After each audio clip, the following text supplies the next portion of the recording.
Welcome to Pindar Poetry. We hope you learned something new. You begin by preparing for the SAT calculator section, enable Desmos SAT approved mode, and confirm screen and settings. Once done, open a fresh graph and clear any old expressions so you won't carry errors forward. Make sure your axes and grid match the problem's coordinate system before entering functions. You'll save time by labeling variables and turning on exact mode when necessary. This prevents rounding mistakes.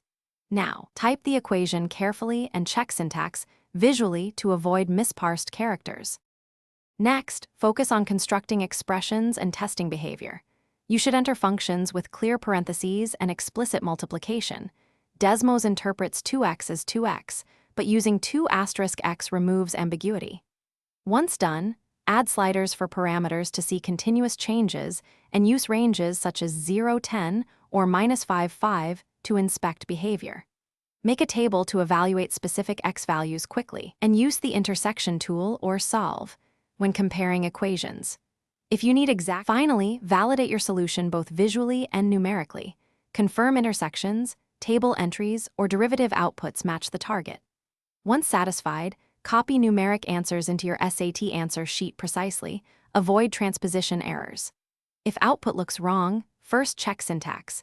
Misplaced parentheses or implicit multiplication cause most issues. Make sure sliders aren't stuck at extremes and variable names aren't reused. If problems persist, recreate the minimal expression on a new blank graph to isolate the error and rerun the steps.